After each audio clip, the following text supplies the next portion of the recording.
안녕하십니까. 맥체인 성경 읽기 민수기 16장, 시편 52편에서 54편, 이사야 6장, 히브리서 13장. 첫 번째, 민수기 16장 고라의 반역과 하나님의 공의. 본문 이해에 도움이 되는 배경과 맥락을 소개합니다. 민수기 16장은 레위 자손 고라와 르우벤 자손 다단과 아비람이 모세와 아론의 권위에 반기를 드는 사건을 다룹니다. 이 반역은 단순한 정치적 갈등이 아니라 하나님께서 세우신 제사장 질서를 거스른 심각한 죄였습니다. 너희가 어찌하여 여호와의 총회 위에 스스로 높이느냐 라는 말씀은 그들의 교만과 권위 도전의 본질을 보여줍니다.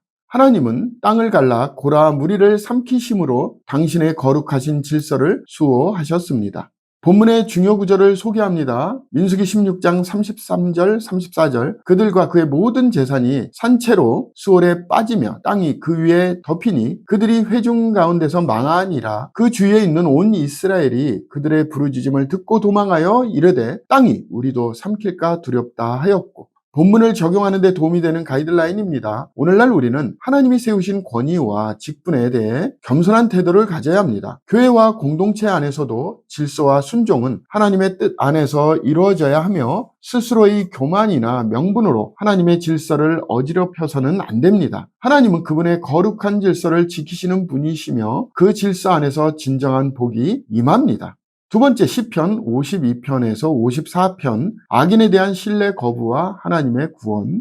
본문 이해에 도움이 되는 배경과 맥락을 소개합니다. 이 세 편의 시는 다윗이 도액의 고자질과 사울의 추격 중 경험한 고난 속에서 하나님께 호소한 기도입니다. 시편 52편은 하나님은 영원히 인자하심이로다 라고 선포하며 악인의 허망함을 고발하고, 시편 53편은 어리석은 자는 그 마음에 이르기를 하나님이 없다 하도다 라며 무신론적 삶의 부패함을 탄식합니다. 시편 54편은 주의 이름으로 나를 구원하시고 라는 간청으로 시작되어 하나님의 이름과 능력 안에서 구원을 기대하는 다윗의 신뢰를 보여줍니다. 본문의 중요 구절을 소개합니다. 시편 54편 4절. 하나님은 나를 돕는 이시며 주께서는 내 생명을 붙들어 주시는 이신이이다. 본문을 적용하는 데 도움이 되는 가이드라인입니다. 오늘날 우리는 세상의 부정과 불의 앞에서도 하나님만을 신뢰해야 합니다. 악한 자들의 괴계는 잠시일 뿐이며 오직 주님만이 끝까지 우리의 생명을 붙드시고 의롭게 하십니다. 하나님께 대한 신뢰는 외적 상황을 초월하여 내적 평안과 담대함을 줍니다.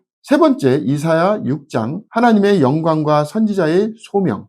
본문 이해에 도움이 되는 배경과 맥락을 소개합니다. 이사야 6장은 이사야가 성전에서 하나님의 거룩한 영광을 체험하고 선지자로 소명받는 장면을 기록합니다. 거룩하다, 거룩하다, 거룩하다는 삼중 반복은 하나님의 절대적인 거룩함을 강조하며 이사야는 화로다, 나여 망하게 되었도다 라며 자기 죄와 연약함을 자각합니다. 하나님의 불붙는 스스로 정결함을 받은 후 이사야는 내가 여기 있나이다 나를 보내소서라며 응답합니다. 그러나 사명은 쉽지 않으며 백성은 끝내 듣지 않을 것임도 동시에 경고받습니다. 본문의 중요 구절을 소개합니다. 이사야서 6장 8절. 내가 또 주의 목소리를 들으니 주께서 이르시되 내가 누구를 보내며 누가 우리를 위하여 갈고 하시니 그때에 내가 이르되 내가 여기 있나이다 나를 보내소서 하였더니. 본문을 적용하는 데 도움이 되는 가이드라인입니다. 오늘날 우리는 하나님의 거룩하심 앞에 정결함을 받고 부르심에 응답해야 합니다. 비록 그 사명이 어려울지라도 하나님이 함께 하시고 그의 목적은 반드시 이루어집니다. 하나님께서 원하시는 것은 완전한 사람이 아니라 순종하는 사람입니다.